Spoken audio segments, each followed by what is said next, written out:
দর্শক, আগেই বলেছিলাম যে খুবই স্পর্শকাতর মামলা, যেখানে সেনা কর্মকর্তাদের বিচার হচ্ছে সিভিল অপরাধে যুক্ত তাদের সাথে। তো গুম বিষয়ক এই মামলা, যে মামলায় বাহিনীর অনেক কর্মকর্তা যুক্ত। এখন তাদের বিচার কিভাবে হবে, তারা কোথায় থাকবে? সাধারণ অন্যদের মতনই কি পুলিশ কাস্টডিতে আসবে, কারাগারে থাকবে? সেখান থেকে না, এখন যেটা বলা হচ্ছে যে কর্মকর্তাদের সেনা হেফাজতে রেখে ট্রাইব্যুনালে আনা নেওয়ার চিন্তা, অর্থাৎ বিচার শেষ না হওয়া পর্যন্ত সেনাবাহিনীর তত্ত্বাবধানে থাকবে, হেফাজতে থাকবে, সেখান থেকে তারা তারিখ অনুযায়ী আনা নেওয়া করবে। তার মানে বোঝা যাচ্ছে যে স্বাভাবিক তাদের ক্ষেত্রে একটা আলাদা ক্যাটাগরি মেনটেন করতে হচ্ছে। সাধারণত এইসব ক্ষেত্রে যেটা হয় কোর্ট মার্শাল হয়, কিন্তু যেহেতু এটা গুমের ঘটনাটা শুধু আর্মি না, এখানে সিভিল লোকজন যুক্ত আছে, সুতরাং এটা আলাদা করে কোনো বিচার করার কোনো স্কোপ নেই।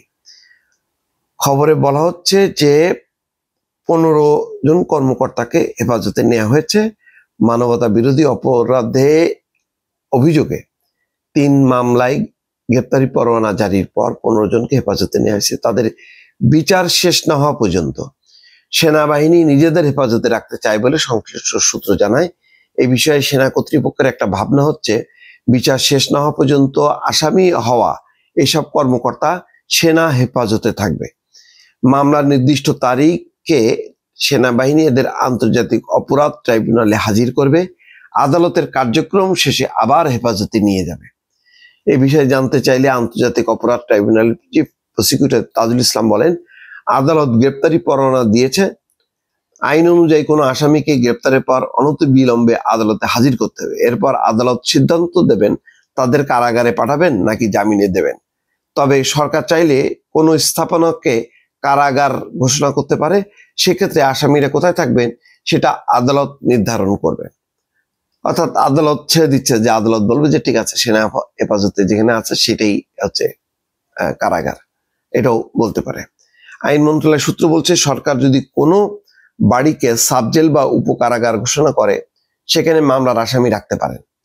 এমন নজির এর আগেও রয়েছে। 2007-08-এ 11 সমর্থিত তত্ত্বাবধায়ক সরকারের সময় আওয়ামী লীগের সভানেত্রী শেখ হাসিনা এবং বিএনপি চেয়ারপারসন খালেদা জিয়াকে গ্রেপ্তারের পর সংসদ ভবন এলাকায় 2টি বাড়িকে সাবজেল ঘোষণা করে সেখানে তাদের রাখা হয়েছিল। আন্তর্জাতিক অপরাধ ট্রাইব্যুনালে 3 মামলায় গত বুধবার সেনাবাহিনীর 25 জনের বিরুদ্ধে গ্রেপ্তারি পরোয়ানা জারি করেছেন। একসঙ্গে এত সংখ্যক সেনা কর্মকর্তার বিরুদ্ধে পরোয়ানা জারি ইতিহাস এর আগে ঘটেনি। একসঙ্গে এত কর্মকর্তা, তাদের মধ্যে 15 জন এখনো চাকরিতে আছেন, একজন এলপিআরে আছেন, অর্থাৎ অবসরোত্তর ছুটিতে। তাদের আদালতে হাজির করার বিষয়ে সেনাবাহিনীর দায়িত্ব আছে। সেনাবাহিনী ইতিমধ্যে 15 জনকে হেফাজতে নিয়ে গেছে।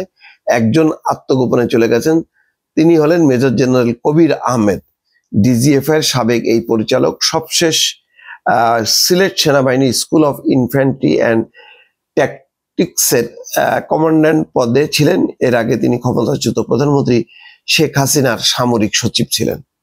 এর বাইরে গ্রেপ্তারি পরোয়ানাভুক্ত 9 জন অবসরোত্তর কর্মকর্তা আছে, অর্থাৎ অবসর পাওয়া এবং সার্ভিং কর্মকর্তা সবই এখন সেনাবাহিনীর দায়িত্ব তাদেরকে হেফাজতে নেয়া এবং ট্রাইব্যুনালে হাজির করা। ঠিক এখন তারা কোথায় কিভাবে থাকবে, সাধারণ কারাগারে নাকি সেনাবাহিনীর নির্দিষ্ট স্থাপনায় থাকবে, সেই ব্যাপারটা আদালত ঠিক করবে। দর্শক।